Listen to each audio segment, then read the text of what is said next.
Ladies and gentlemen, welcome to a very wonderful interview at From the Back Tees podcast, which is a podcast that is from the Back Tees. I'm very excited to be here. This is my first interview. I'm your co-host, Jerry Liu, and with me, as always, is Zach Pencer, our HM. I forget the acronym. How's it going, buddy? I'm doing pretty good. How about you? Excited for this interview? Surprise guest. I'm more than all right. I can't, don't nobody worry about me. Zach, we have a special guest on the blower today. Who is he? Our guest, PGA Tour caddy for Ryan Brehm, Lorcan Morris. How's it going, Lorcan? Good, Zach. I'm Jerry Liu. I appreciate you guys having me on tonight. This is an honor. I like your guys' podcast a lot. I don't listen to a lot of golf stuff, but I do listen to you guys. I think it's what you guys are doing is good. Well, we appreciate that, and I'd say out of probably our dozens and dozens of fans, that is a mighty large endorsement, and we can only get bigger from there. Yeah, thanks so much for coming on. Really excellent organizer too. Always available. No, it's because I'm excited to do this with you guys and hopefully give the listeners an insight to the PGA Tour inside the ropes.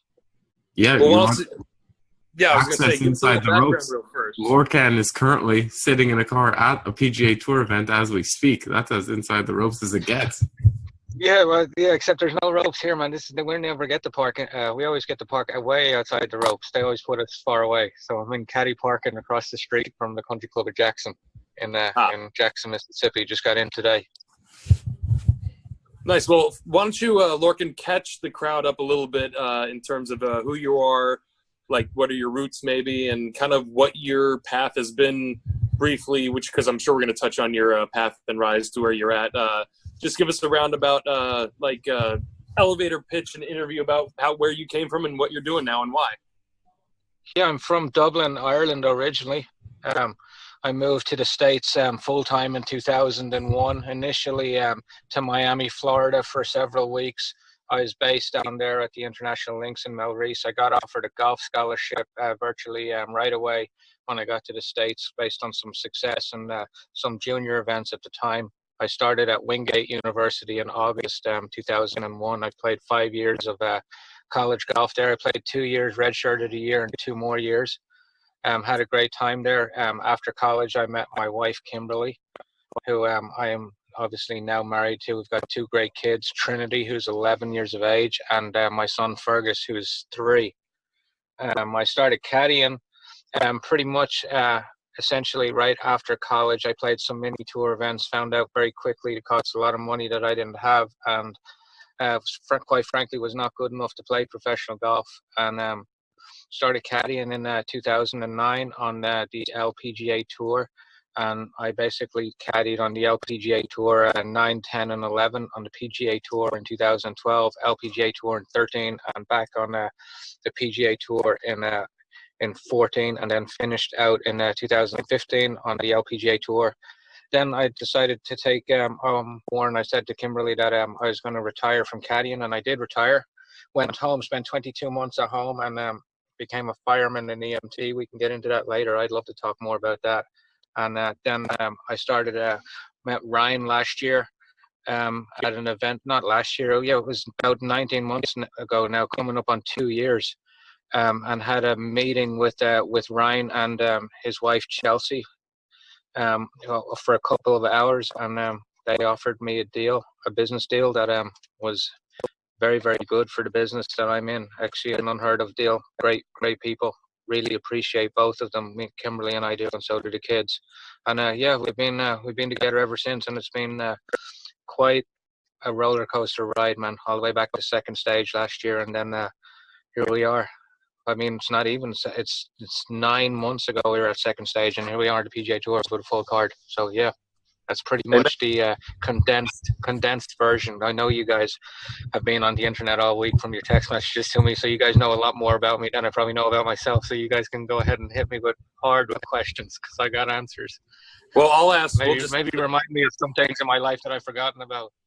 Well, we'll get to what we'll call the non-Wikipedia, non-golf stuff out of the way, and I'll ask it real quick, Zach, just because he just mentioned it. But tell us the Firefighter EMT stuff briefly.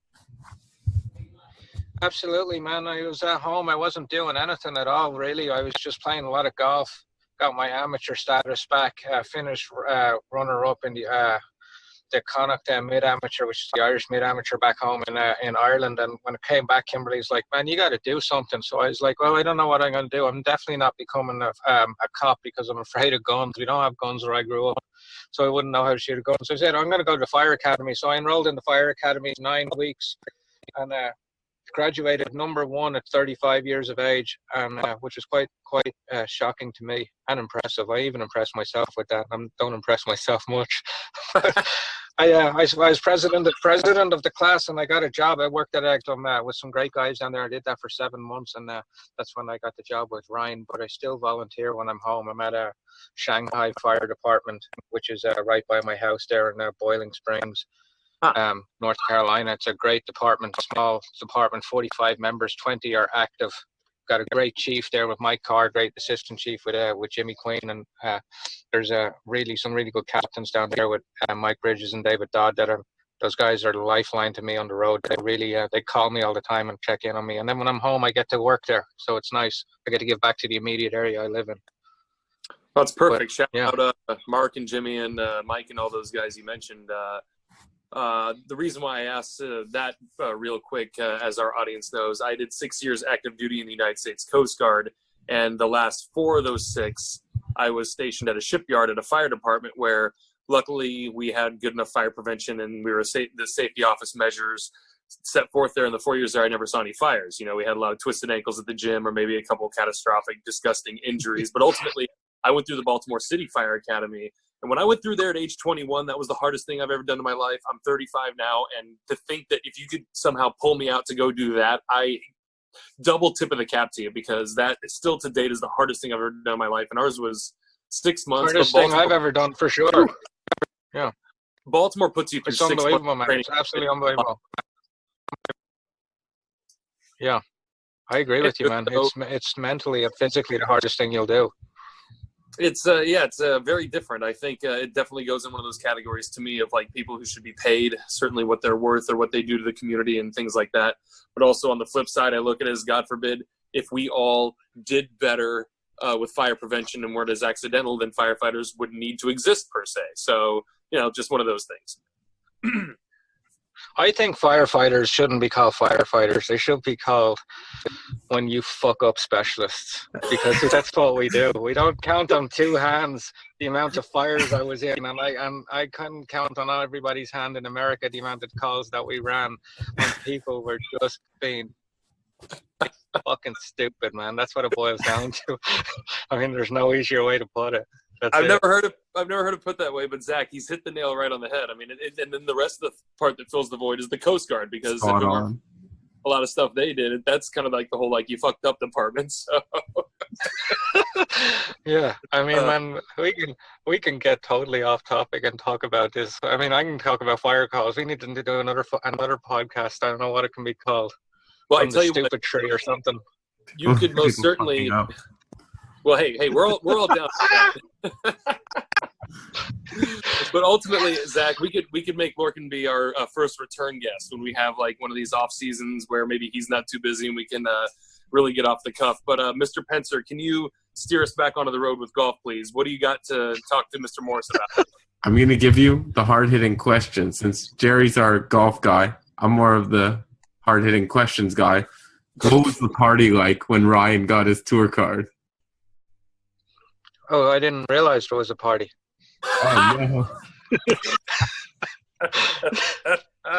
Listen, let me tell you about Ryan Brehm getting his tour card. I signed my little boy up for swim lessons. This is a true story. Everything I say is true. Ask Ryan and my wife. My wife would tell you I never lie. Santa Claus never lies. That's what I tell my kids. So the night that Ryan won, I signed my little boy up for swim lessons, and it started on the Monday morning, and all summer long, all he wanted was his daddy to take him to swim lessons. So I said, no problem. And I said, we're playing in New York. It's perfect. I can be back in Boiling Springs on Sunday night. Well, what do you know, man? We went and we won the golf tournament. And so what do you do, man? You got to make a decision. They said, well, not only did we win the golf tournament, we won it in the playoff, and we got our PGA Tour card. So I got in the car like a good dad, man. I stayed at the golf course for about 20 minutes, and I came back to my house. And I'd love to tell you that I know what the party was like, but I don't, because I didn't participate. So I mean, I hate to let you down on that one, but that's the truth, man. Quite a boring existence. But I will tell you this, guys. I was in the car for about 8 hours. And I told my friend Tim Schnorenberg this on the phone a few weeks ago, because he asked me the same thing the next day or a couple of days later. Man, that must have been unbelievable on Sunday. And I said, man, it was incredible being inside the ropes on 18 when we won. And you breathed a sigh of relief because all of your stuff comes through. And you got all these people. There was a lot of people in New York. It was over July the 4th, several thousand people out there. You can see in the videos. Man, when I got in my car, it was the most lonely and the biggest letdown probably in my life. It was everything that I thought it would be. It absolutely was not. You know what I mean? All the crowds gone, everything. And it totally hit me when I got to Pennsylvania Turnpike, and I think the toll was like $7, and you had to pay cash, and I only had $6, and I didn't have any change in my car or nothing.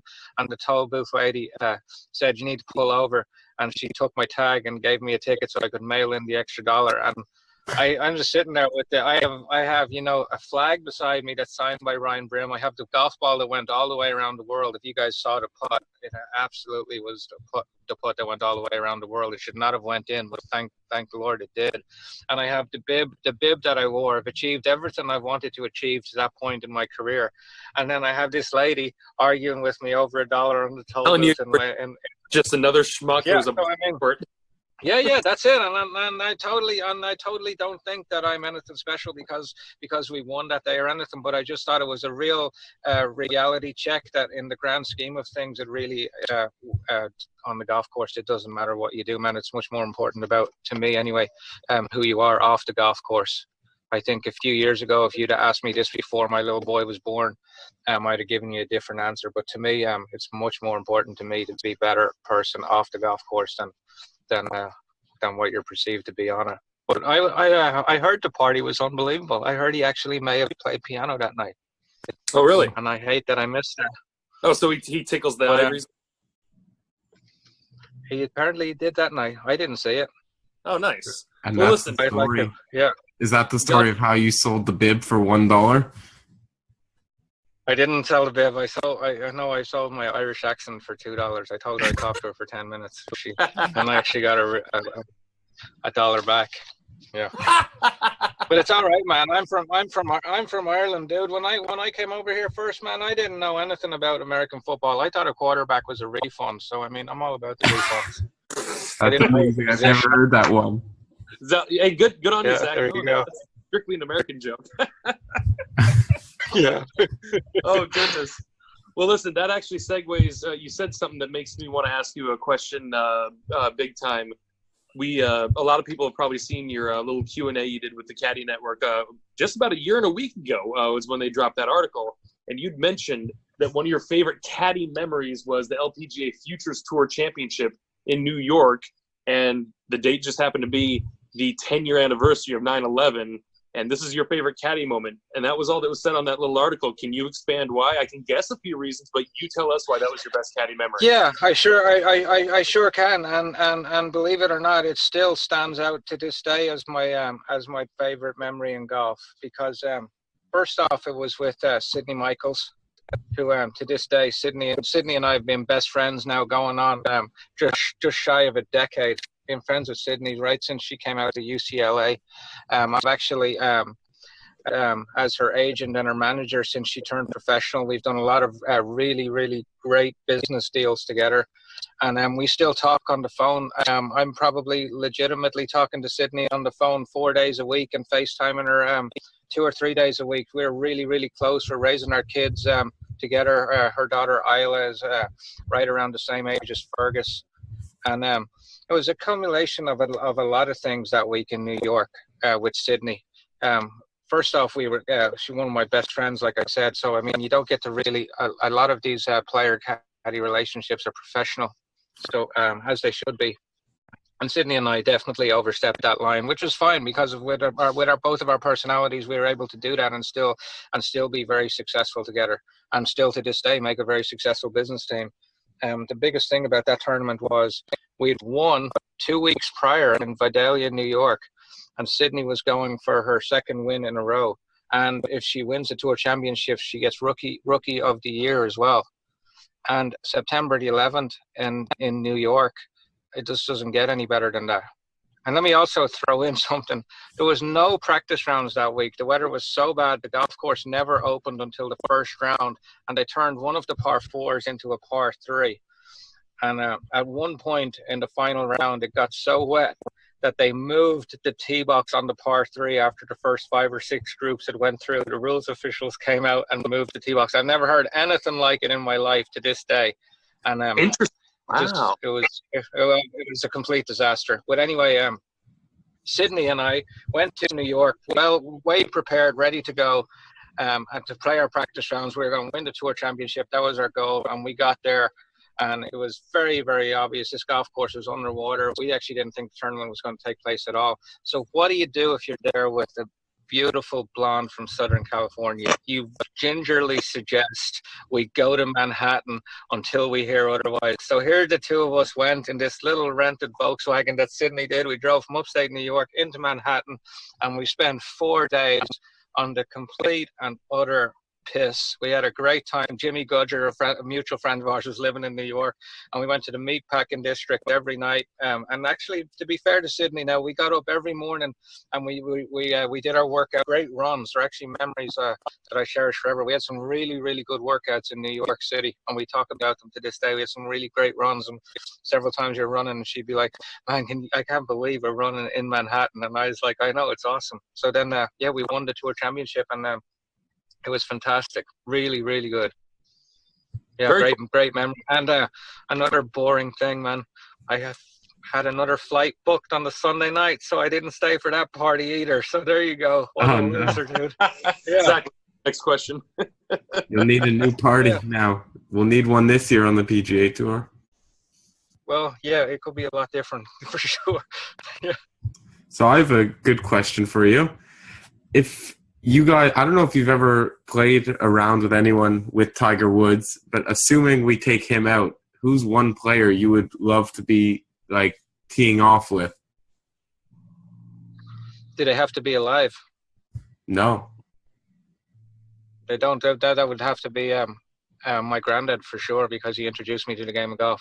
Yeah, no doubt about it. He passed away in 2015, man, and I think about him every single day when I'm on the golf course, because he was the first person I called after every round throughout my entire career, and I can't call him anymore. Yeah. Sorry, Zach, I don't have a more exciting answer for you, man. No. We try to. Zach tries to portray this edgy, viral, ambiance for our website, and it's great because everyone from Kip Henley to Lorcan Morris, we're getting all these guys that are just like giving us the ultimate family answers, which is perfect because it's like in the end, like earnestness and wholesomeness wins. So the Great family answer. people win out on top overall all the time. Great answer. Great question though. Yeah, I just I hate I really hate. My granddad was a big. He wasn't that into ladies golf, man. He really appreciated what I did, and he appreciated I worked for some of the best players in the world. But he didn't appreciate women's golf for what it is. So for him, watching Ryan and I win would have been huge. So I thought about him a lot in New York when Ryan and I won, because he would have that would have been something that really got his attention. Yeah, but I'd like to play with him again for sure. Okay, and, to be on a serious note, to take out Tiger Woods. I mean, you can't play this game and be involved in this game inside the ropes like I am, unless you want to. You've got to want to be around Jack Nicklaus. Because he's the greatest of all time. I mean, statistically, he is. You can say what you want. The fields weren't as deep. You can say all this other stuff. The players weren't as good. It doesn't matter, man. What impresses me about Jack Nicklaus is not the 18 majors. I mean, that's really impressive. What impresses me is the runner-up finishes. How many runner-ups does he have in majors? That's more impressive. As many as he wins. Yeah, he has 18, right? Well, you know what impresses me? And I think Tiger Woods, I think the 15 majors is absolutely unparalleled. I never thought he'd get to 15, to be honest. I went on PGA Tour again. I was one of those guys, which is an absolute shame. I should know better. I'm inside the ropes every week. But I think that was an unbelievable win that he had. in April at the Masters. But what impresses me the most about Tiger is the cut streak. How many cuts did he make in a row? 170 something, is that right? Oh yeah, the cut streak, because man, it's just unbelievable. The cut streak is just incredible. It's not talked about enough. I mean, we talk about like these Ironman awards in other sports, which are valuable. And maybe some people would immediately argue in golf that, oh, Tiger, well, he could have taken some weeks off. But I don't think with Tiger is the physical. It's just the overcoming the mental obstacles that this game throws at you. For him to come back and win a major championship, not only a major, but on the hallowed grounds of Augusta National, where it all started in 1997. And you go back through on all the history of golf. I mean, for him to come back and be able to walk those hills with those injuries and then to be able to mentally win, it's unbelievable. That's what got me. Not the coming back from the physical ailment, but coming back from mentally from where he was at. I mean, you guys remember in Phoenix when he couldn't even chip the ball on the green. It was I thought that was it. I didn't think we'd ever see him play again after that day. I was one of those. Yeah. Real quick, so stupid, man. Have you been to Augusta? Have you actually, and not as a spectator, have you actually walked the course? Augusta is the only. I said this tonight. I graduated from the Fire Academy. I was trying to get these younger guys to believe in themselves, that they can achieve anything they want in their lives. And I've caddied in every major championship except the Masters. The only one I haven't caddied in. So I've been there as a spectator. Actually have 2 tickets for next year on Tuesday. I got them in the draw. So that's pretty fun. You can't even get tickets if you're a caddy. It's the only tournament of the year you can't get tickets to. Yeah, I know. I'm excited to go. We'll talk off the air. So I'll give you my information. You know, you can stay at my house. Yeah, I got loads of new best friends after I got those tickets. It's been really, really good for me. Actually, it's probably been better. It's probably actually done more for my relationships than winning with Ryan. It's been awesome. So yeah. So cheers. That's terrible. Cheers to the guys at Augusta. Yeah, he's not wrong, true. But it's so God. Many new friends. Yeah. Oh my goodness. Yeah, it's unbelievable, isn't it? Oh man. Zach, you got something else for him? I'm still catching my breath over here. Yeah, I got a couple good ones. We actually had a lot of Twitter questions that people wanted us to ask you. So one of the biggest questions we got was, how do caddies feel about being blamed or reprimanded for shots gone bad or wrong club selection, bad yardage? It's kind of like the Spieth Greller situation that happened. Couldn't tell you, man. I don't ever recall working for anybody that's ever blamed me for anything. No recollection of it at all. Sturdy answer. 0. Yeah. Seems like a good relationship to me then. I don't know. That's good. No, man. It's short-term memory, man. If you don't have short-term memory and leather skin, man. Victoria's Secret's hiring sales associates. That's where you need to work, or somewhere like that. I mean, you got to go somewhere where it's soft, man. You're not going to survive in this industry. So how does it make me feel? I don't even think about it, man. It's nothing. It's part of the business. It is what it is. You know, yeah. Zach tests that a tiny bit just being a resort looper in that, I mean, I remember a lot. I remember all the good faces. I remember all the good memories and good times. But honestly, if you caddy, and if you caddy, you play a lot too, just because it's part of your nature. You see so much golf that I've just lost it via osmosis. It's like I have like a 4-week memory span of golf shots, and like sometimes it's shorter than that, and it all just gets pushed out like books down the shelf for more room. It's just like, nope, sorry. Somebody will try to be like, yeah, we worked together a month ago. I'm like, I guess we did.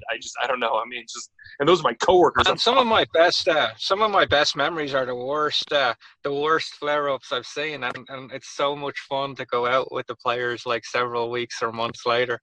And you're like, oh, I remember that time in Houston, or you're like, hey man, remember when we were in Florida, or remember when we were here or there, or whatever. It's really, really funny. I do remember one time Sydney was really struggling.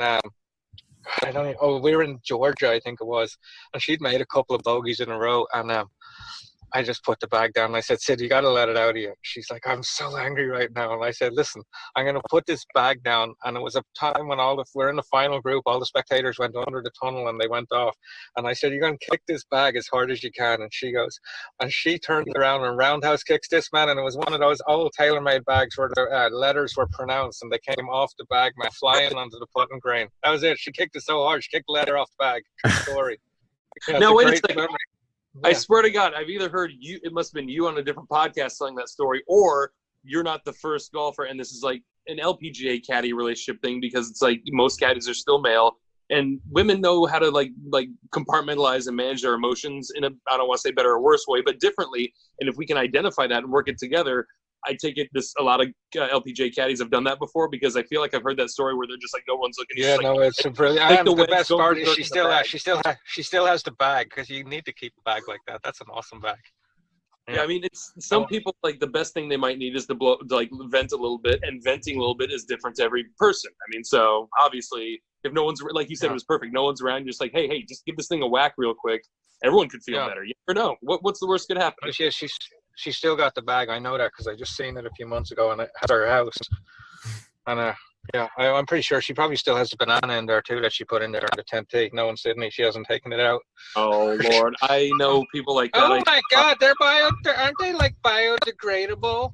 I'd be like, that was the greatest moment in podcast history. Oh, it was Lorcan doing an American accent, spot on. That was Southern California, man. No. And I love Sydney. She knows that. Representation of 2/3 of the world thinks you sound like that, and it's like, I'm fine with that. They do. Yeah. Oh no, I God. just know that she sounds like that. She's great. She's awesome. Oh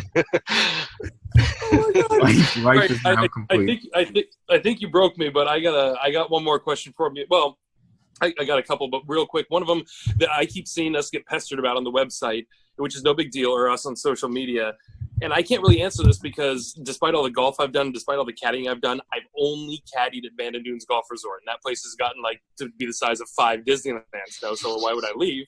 Everyone keeps asking, what's the path to getting on, quote, tour as a caddy? I know there's many paths because there's not many of us and it's all different. I tell them in short, if you just hit your wagon to the right young gun at the right time, then yeah, maybe you'll be on tour. And then a lot of guys aren't because the talent level is getting so insane. But in kind of just a Reader's Digest version, Lorcan, can you tell us what the, quote, path to the tour is? Because that's the question we get all the time.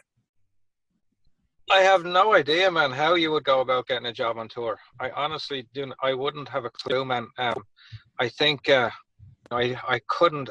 That's a question I get asked all the time, man. I do. And you'll get 100. You ask 150 guys this week, how'd you get to PGA Tour? You're going to get 150 answers. Except from Steve Marino's brother, because he'll probably tell you his brother's on PGA Tour, which is true. He is. So, yeah. That's right. I forgot about that. That's a good one. Yeah. So I mean, yeah, I mean, for me, man, I just I met Laura Davies in 1994 when I was 12 years of age. I got very, very lucky, and I just stayed in touch with Laura my whole teenage and early adolescent years. Laura was great to me. She was a great confidant, a great friend, always somebody to call. And I called Laura in 2009 and said, "Hey, Laura, like I'm looking for a job. Like I'm looking to start caddying." And she was in Canada. And she said, "Yeah, we're going to Arkansas next week. If you meet me in Arkansas, I'll get you a bag." She goes, "I'm getting you one bag, and you're going to work for that girl. And if she fires you after a week, you're on your own. You get your next job." And thankfully, she didn't. That was Marissa Baena, and I worked for Marissa until she retired. So that was pretty wow. good. Laura got me. Yeah, and then obviously, I think success parlays across the tours, honestly, man. I think guys on the PGA Tour, they do pay attention to the LPGA, especially if they're looking for caddies and stuff. And it's the same agents. So you're dealing with the same agency and the same agents, same managers of the players. So I think that's how you kind of transition. But as regards getting out here, I wouldn't even know where to start, man. I was in the right place at the right time when I was 12 years of age and kind of was smart enough to be able to see that Laura could really help me. She was world number 1 at the time, and I've kept that relationship going to this day. Although we're not as close as we used to be, we would still talk if we saw each other. She's been very, very good to me. Very cool. I mean, you hear that, folks? And Zach, we will have a hot link provided if anyone ever asks, hey, what's the path to the tour? I'm just like, we'll just play like a 75-second soundbite of what he just said, where it's just like, it is what it is. Honestly, man, let me tell you, I don't know anybody like, I mean, you guys may have guys on here that may be able to tell you something different, but if the guy is just doesn't know anybody associated with the tour and just shows up because he wants to caddy, it's probably not going to work out for him, man. Can't want it too much on the tour level. The guy sense the excitement. You can't be excited, man, externally. You can't be I mean, like, classic example, last week at the Greenbrier, Ryan and I were hitting balls, and on our right side was Bryson DeChambeau, and our left side was Bubba Watson, and Ryan was hitting, and he come back to the bag and said something like, have you seen, watch him hit it right here, and he's talking about Bryson. Bryson hits it very, very well, and I didn't even realize that Bryson DeChambeau was beside us, because I couldn't care less, to be honest with you. You know what I mean? My focus is on my guy. I'm not there to watch other guys play golf. And I think that's probably a lot of guys crash and burn. We see guys come out all the time that want to come out and they want to be tour caddies. Well, I don't think you can want to be. I think it kind of just has to, the dominoes just kind of have to fall for you in the right way.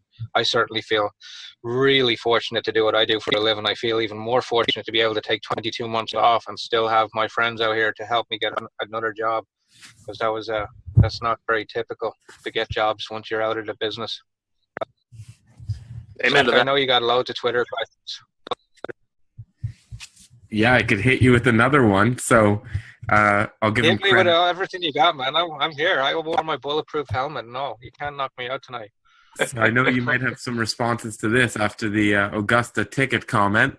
Trevor, Tack6Tack, great name. He wants to know if tour caddies get hounded for ticket requests, signatures, and stuff like that from family, and how that plays into their relationships inside the ropes. Yeah, I can tell you I don't anymore. I did probably a long time ago. I keep a very close circle of friends, man. I got about 4 or 5 guys that I'm really, really close to, and everybody else I keep.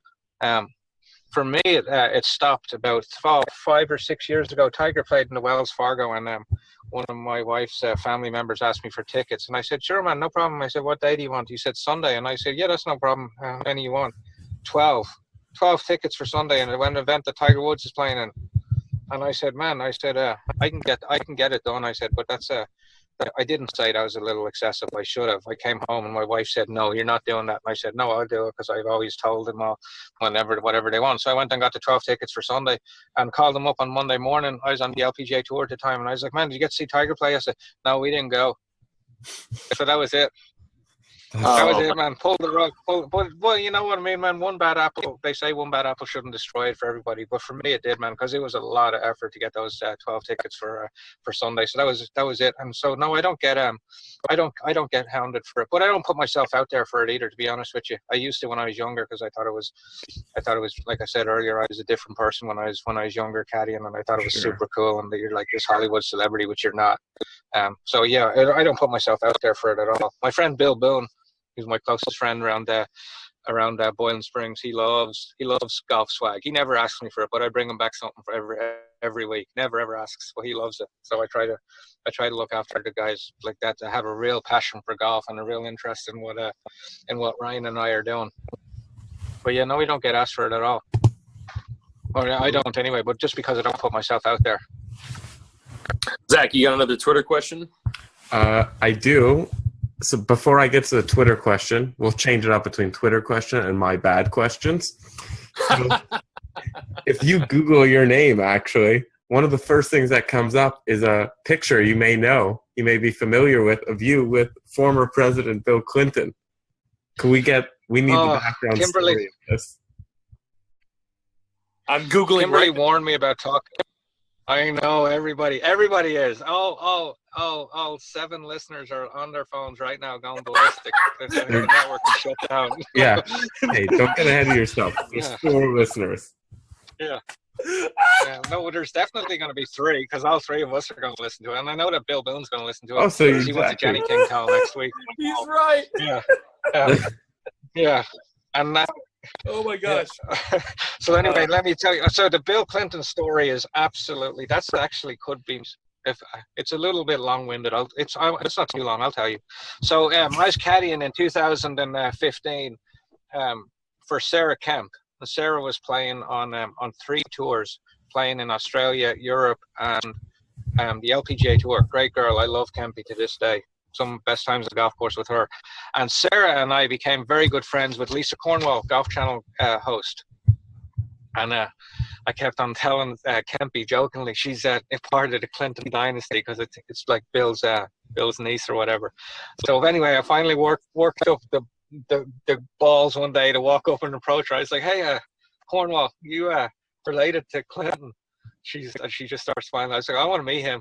That's what I said to her, just straight out. And Lisa and I were very close. We're very close at the time. And she said, "Well, if he's ever around when we're in town, when we're in a town, if he's ever in the town that we're in, it'll be done." And I was like, "Okay." So in 2015, Lisa and I just happened to be renting a house together in Phoenix, Arizona. We were, or not just Lisa and I, the entire Golf Channel crew. I was staying with them all that week. They always rent a nice house.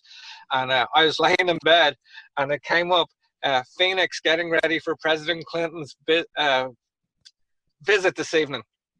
And it's like that scene in Rocky when they talk about Rocky fighting for the world title and Mickey throws the popcorn all over himself and just gets up and runs straight over to his apartment. I went busting into Cornwall's room and Lisa was gone. She'd already gone to the golf course.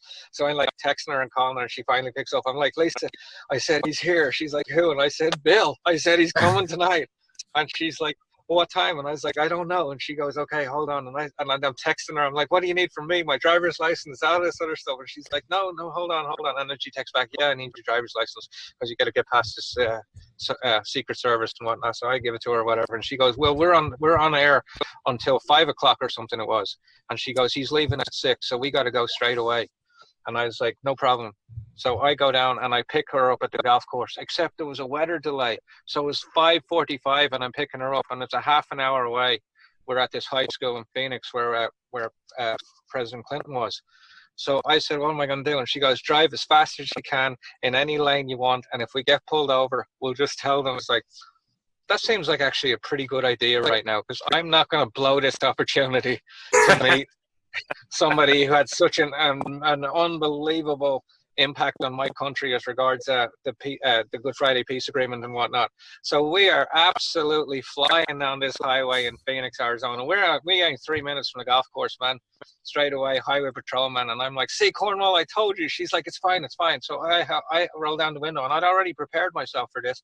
And I said, "Sir," I said, "this is Lisa Cornwall. She is President Clinton's niece, and we are going to Phoenix to meet him. And if you give us a police escort, you'll meet him too." And he said, "Well, just hold on here." And I said, "No, Google." And I'm shouting out the window, "Google her name. You'll see loads of pictures of her and President Clinton." He comes back and goes, "Follow me." So he gave us a police escort. We got there in about 7 minutes. It was perfect. Oh, we went in. He got his picture with yeah. Well, man, those pictures are actually, man. So it wasn't like I thought it was going to be in a room with 600 or 700 people, man, or 1,000 people, whatever. It was a room. And it was just me and Lisa and President Clinton and his two Secret Service guys who were really good friends with Lisa. And we spent 40 minutes one-on-one with President Clinton. Like, are you kidding me? It's unbelievable. Unbelievable. Wow. I've seen him a couple of times since, and he always was like, "Lorcan, my man." And I'm like, I've always heard this rumor. I'm sure you guys have that. If he meets you, he never forgets you. But I mean, 40 minutes. I wouldn't call that. I mean, that's ridiculous. I wouldn't call that a rumor. He does have that woman like kind of rumor about him in the country, but it's also because he's a very personable, charming person, and people who are nice. He's so great, and we had a really, really good conversation about Ireland and the peace process, and a lot about golf and stuff. It was great. It was really, really, really special. I think that picture that you're talking to is probably is it a selfie? Is it the one that's on Wikipedia? I actually like this. Just pulled it up. Hold on, I just pulled it up right now via Google Image, which is, if you can see in the view, it's like it's that right there. Yeah, that's it. Yeah, that's it. Yeah, that's a selfie, and he took that. Now, to be fair, I did this. I typed in Lorcan Morris into Google Images, and it said nothing came up. And then I typed in Lorcan Morris Caddy, and that was, if only you guys will see it, the third picture to come up. The first one was the picture of you from the Caddy Network article, and the second one is you on tour, Lorcan Morris PGA Tour Caddy. It's your Facebook picture. So yeah. That was a pretty cool story. And Bill's been very good to me, man. I have he graciously gave me some contact information and whatnot, and he's helped me with some stuff over the years. He's been great to me. I can't say enough good things about him, and I'm definitely not endorsing anybody on here politically, because I don't have a vote in the United States, and I don't know anything about United States politics. But I was just purely going on a personal relationship and my experience with President Clinton as a human being, and nothing to do with politics at all. Just to throw that out there. That's very wonderful and fitting, because even though we like to leave politics out of here, and yes, our editor-in-chief and boss Zach is not an American citizen either, opinions can still be. I forgot about that. But yeah, no, I'm no the vote Yank here. Yeah, it's like right now, it's like I'm the minority, so. I got a quick question for you, real quick. Unless you got any more fun, Slick Willie stories, but this is what I want to ask every single. That's a stupid name, by the way, but we say it just because it's nicknames. I mean, whatever, Tricky Nick, whatever. So I always want to ask caddies this, especially like tour caddies, because you guys are the best. You guys are the ones who do it the most. You do it for the most, obviously, like the most living in your job. Lorcan, what's your favorite piece of gear? And I'll give you an example. For me, once I discovered Randy Sun waterproof socks, game changer. Like, I will wear any pair of shoes. I don't care. Some guys, I'm sure a lot of guys will say Gold Bond or something like that. But you, to me, tell me whether it's like a piece of Under Armour underwear or like a Lucky Rabbit's foot that you never leave behind. Tell me about your favorite. Well, seeing as I'm very, very fortunate enough to be actually associated with several companies. So my Greg Norman apparel, which is available openly online, is definitely the most comfortable gear that you'll ever play golf in, followed by my Kentwool socks. Okay. So yeah, those two things are very important. No, but honestly, man, for me, obviously, shoes are very important. So I've worn for years now, my entire career, I've worn Adidas Superstars, the old style Adidas Superstars. I've just had the most success in them, and they're the most comfortable things I have on my feet. And I actually had a great deal with Adidas for many years, and then obviously TaylorMade and Adidas sold them. So yeah. So, but I still buy them now. I used to not have to buy them, but that's okay. You're talking the Adidas Superstar 62, right? Yeah, that's it. Yeah, I know exactly what you're talking about. That's all good. Yeah. Are you getting pulled over right now? Yeah. No, I'm actually getting harassed by a homeless person. Oh, that's too bad. That's really too bad. Yeah. We need video of this. This is. Yeah. Welcome to America. Zach, other than the final question, I don't really have anything else specifically for him. Do you got anything else? The final Twitter question relates very well to that. It's Rangefinders versus Green Books. What are your thoughts on it? We were talking today about Green's books in the car on the way down here. I was talking with Mark Hubbard's caddy, Reed. Man, I think Green's books, they just take the art of reading the green out of the equation. They've made it almost too easy. Agreed. I think. Yeah, I don't like them. Rangefinders, I think they're great. I don't think rangefinders should ever be allowed on tour, because I don't think the reason for the slow play is the caddies or the players getting a yardage. I think it's more to do with pre-shot routines. So I don't think that rangefinders should be allowed. And I think last year, the year before, you guys may know better than me, the web.com, they did experiment for a week with rangefinders, and it did not improve the pace of play. And I think rangefinders, man, they take if you have to do your work out here, man, and if you get to use the rangefinders, then you won't be the guys who don't do their work won't be caught out. Not that we're out here to catch people out, but I think there's a certain level of integrity that's involved in what we do, and you do need to walk the golf course every week and check the numbers. It doesn't matter if you're here for the first time or the 100th time. You'll always learn something. So I don't agree with either one of them being inside the ropes once the gun goes off. No, that makes sense to me. I mean, I definitely. Do you guys know? I don't know. Did Tiger have Green's books when he was the best putter in the world? I don't know how long the Green's books have been around. I don't remember them being around when I started on tour, and that was 2009. They may have been around then, but I certainly don't remember them. You know, now that I think about it, Zach, I might not even know what a Green's book is, because I've only worked at one place and we sell yardage books, and those things are all out of whack. So I mean, do you guys have any idea how much a Green's book is, by the way, per week? Oh, I could not guess how much a Green. $120. That's not bad. It's $165 a week. Jeez. That's crazy. Yeah, I know, it's unbelievable. And you know I what? respect that they put a lot of effort into it, and there's massive technology that goes into it. And I think the product that Mark Long produces is absolutely unrivaled. It's the best product in the world. That's why we get it on the PGA Tour. And if I was reading putts for Ryan, which I don't, because he's a smart man and he doesn't allow me to read his putts, I would buy one of those books. But fortunately, I'm in a position where I don't have to. And I think, man, over the history of golf, the best players in the world have always read their own putts anyway. You know what, Zach? I can attest to that. My favorite loops are usually for better golfers, like my friend Brian Trow. He says we read all his putts together, but he read every one of them, and he's an amazing putter. And I like to remind him about that because he's always just like, "We're reading great today." I'm like, "Yeah, we are." I mean, the good players are on the most. Man, I had a great. Sydney was very, very independent. It still is very independent on the golf course. And we were in Hawaii one time, and she asked me to read this putt. She may or may not remember this story. Man, I couldn't tell you where this thing was going. Right, I'd been out in friggin' Waikiki Beach all night long. I watched the sun come up, I think. I don't even remember watching the sun come up. I couldn't tell you where this thing was going. So you know what I told her? I told her it breaks towards the ocean. And she said, I like that, and knocked it in. We're on a friggin' island, dude. Breaks towards the ocean. Whatever, dude. It works. Oh yeah. You were right. Well, a good caddy makes their player believe them. Yeah, you're not wrong.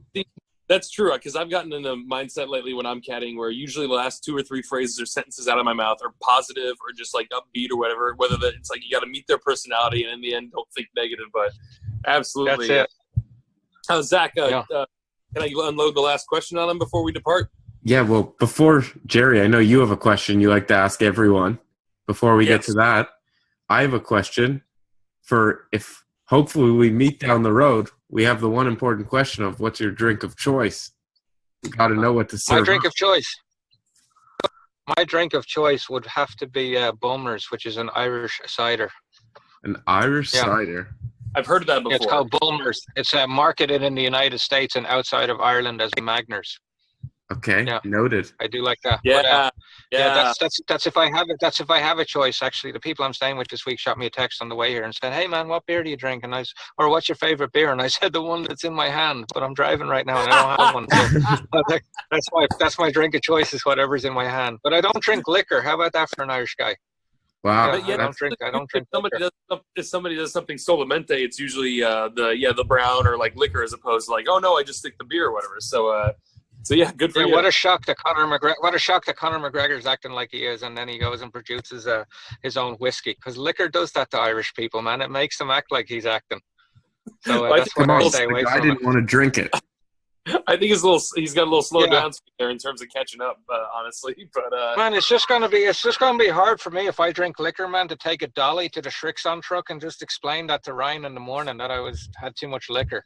Man, I'm sorry I broke the Shrixon truck up. Can we still be friends? Please let me caddy for you. It's not gonna go down like that. So I shy away from it. Yeah, Irish cider, man. That's what I'm into for sure. The Irish cider sounds like code for something else, but I got you. So. No, it is, man. It is. You got to look it up. It's marketed as Magners in the United States. Magners Irish cider. No, I got you. It's like 90%. I already wrote it down. All right, so I got 90% alcohol. I got one last question for you here, and it's we can't really. We're trying to think of like a signature final question to ask people, and I thought of this one. It's pretty much the only question I could think of that I think really lets us get to know the person that we're talking to, and you get to think for a second about anything you want, and no answer is incorrect. But it's not necessarily about golf, but I always ask like the no laying up guys like to ask, when was the last time you paid for golf or whatever. That's a very slick question. I like that because it can be different for everybody. My question to you is, Mr. Morris, if you could be the president of any fan club, and again it could be posthumous or not, who would you be the president of? If I could be the president for one day. No. It's like there's obviously fan clubs for Elvis Costello, for Arnold Palmer, for Harry Barden, for everything in between. If you could pick one person that you were like chieftain in information, like giving a fuck, and anyone who had a question about fill in the blank went to you because you were the man, who would that person be? Oh, I mean, that's easy, man. No, I won't. Yeah, That too much. you too for sure, man. Irish rock band, you too.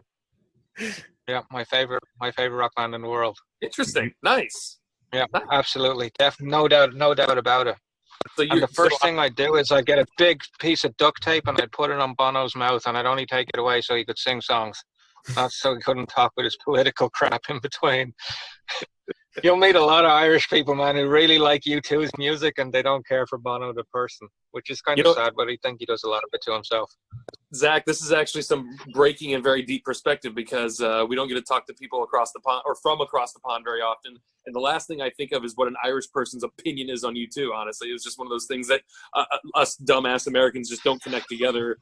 A lot of us forget U2's even from Ireland, honestly. We're just like, oh, yeah, that's that. So, you too forgot they're from Ireland. How about half of U2? Half of U2 is not even from Ireland, man. Half of them were born in England. A lot of people don't know that. Yeah, that's true. I did not know that. Yes, I know. The Edge, David Evans, and Adam Clayton were both born in England, and Adam Clayton has an English accent. Yeah, it's unbelievable.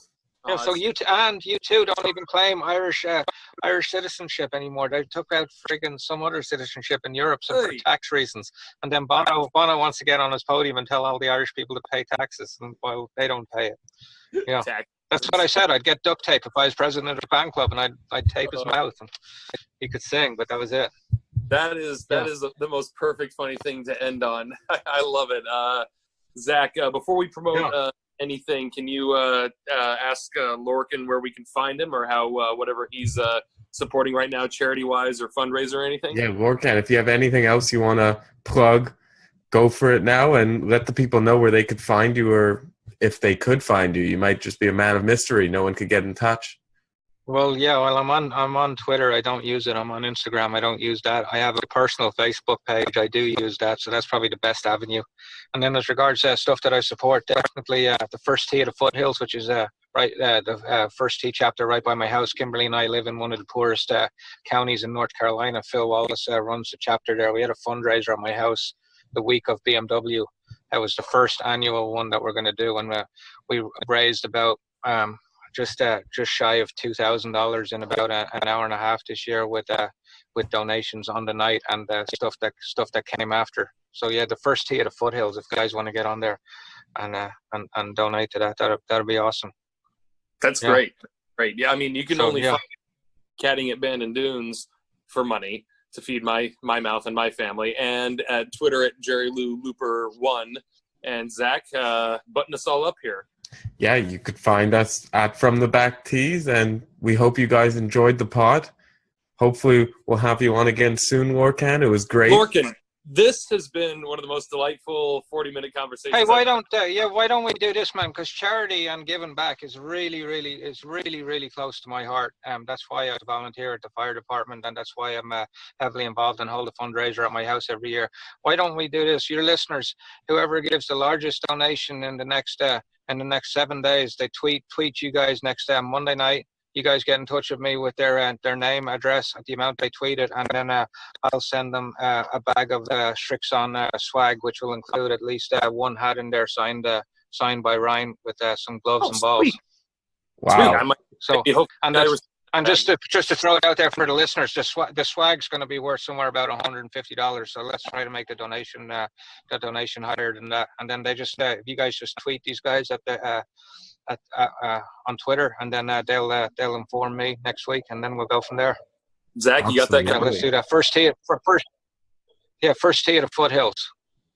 Their information is online, and Phil Wallace is who you need to talk to there, and he'll take the information.